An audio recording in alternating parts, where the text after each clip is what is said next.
এই কি অবস্থা আপনাদের? আজকে আমি কথা বলবো হচ্ছে আমাদের মেগাস্টার শাকিব খানের আপকামিং প্রজেক্ট তাণ্ডব নিয়ে।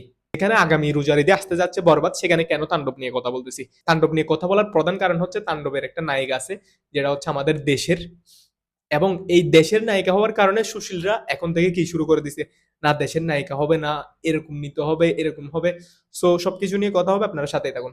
প্রথমেই যদি তাণ্ডবের একটা অ্যানাউন্সমেন্ট আছে, ওই অ্যানাউন্সমেন্টটা আপনাদের সামনে পড়ি। সেটা হচ্ছে ফেব্রুয়ারি মাসের প্রথম সপ্তাহে তাণ্ডব সিনেমার অফিসিয়াল ঘোষণা আসতে পারে শোনা যাচ্ছে। এই মুভিতে শাকিব খানের বিপরীতে দুইজন নায়িকার মধ্যে একজন নাজনীন নাহার নিহা থাকতে পারে। এই যে নাজনীন নাহার নিহা মেয়েটার কথা বলতেছে, এই মেয়েটা হচ্ছে বর্তমানে রাইট নাও বাংলা নাটকের মধ্যে কাজ করে। সো এখন আপনারা বলবেন, বাংলা নাটকে কাজ করে এরকম মেয়েকে কেন হচ্ছে মেগাস্টার শাকিব খানের বিপরীতে হচ্ছে কি নিচ্ছে, নায়িকা হিসাবে নিচ্ছে কেন? ইদিকা পাল কি বলিউডে কাজ করছিল নাকি? ইদিকা পালকে যখন হচ্ছে হিমেল আশরাফ হচ্ছে কি নায়িকা হিসাবে নিছিল, তখন কি ইদিকা পাল বলিউড অথবা হলিউডে কাজ করছিল? করে নাই। স্টার জলসার মতো নাটকে কাজ করা মেয়েকে মেগাস্টার শাকিব খান নিজের সাথে মুভি করিয়ে সেই মেয়েকে এখন একজন বাংলার স্টার নায়িকা হিসাবে কি সবাই মানে, সবাই জানে। প্রিয়তমা বললে সবাই চিনে, ইদিকা পাল বললে সবাই চিনে। কার সাথে মুভি করছে প্রথম? শাকিব খানের সাথে। যেমনটা হয় হচ্ছে বলিউডের সালমান খান এবং শাহরুখ খান, তাদের সাথে একটা নায়িকা যদি প্রথম এসে যদি কি মুভি করে, সেই নায়িকাটা হচ্ছে কি স্টার হয়ে যায়। ঠিক তেমনই আমাদের মেগাস্টার শাকিব খান প্রথম ইদিকা পালকে এনে হচ্ছে স্টার জলসা থেকে তুলে এনে একটা মুভি করছিল, মুভির নাম হচ্ছে প্রিয়তমা, অল টাইম ব্লকবাস্টার। সেইখান থেকে আজকে খাদান মুভিতে বলেন, অমুক মুভিতে বলেন, সামনে আরো অনেক মুভি করবে ইদিকা পাল।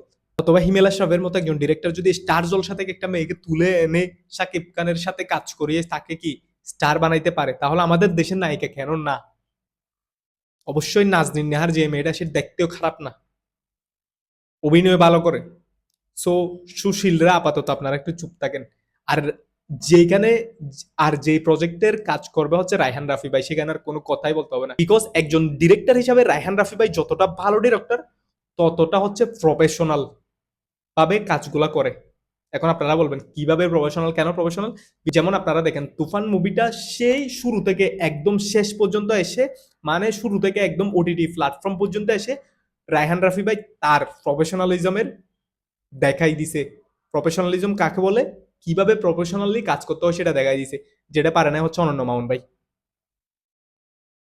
রায়হান রাফি ভাই ওটিটি প্ল্যাটফর্মে মুভিটা রিলিজ করার সময় যত প্রচার করছে, দরদের পরিচালক কি করছে, সেই জন্য আগামীতে বরবাদের পরিচালক কি করবে সেটা আমরা জানি না।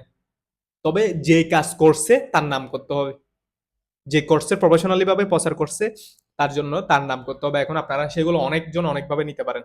সো যাই হোক, তাণ্ডবের নায়িকা নিচে হচ্ছে নাজনীন নাহার, সেটা নিয়ে আপনাদের সুশীলদের এত কথা বলে লাভ নাই। দেশীয় নায়িকাদেরও চান্স দেওয়া উচিত। মেগাস্টার শাকিব খান নিজেই বলছে, আমি নিজে হচ্ছে দেশের এই নায়িকাদের সাথে কাজ করার জন্য কি উৎফুল্ল হয়ে আছি, কাজ করার জন্য চেষ্টা করতেছি, আমি নিজেই শিডিউল পাচ্ছি না তাদের।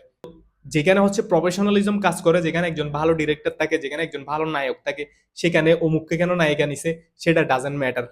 সেটা স্টার জলসা থেকে তুলানো, সেটা হচ্ছে ফেসবুকের নাটক করা একজন নায়িকাকে তুলানো, ডাজেন্ট ম্যাটার। বিকজ এখানে সবচেয়ে বড় একজন হচ্ছে কি আছে, নায়ক আছে, সেটা হচ্ছে মেগাস্টার শাকিব খান।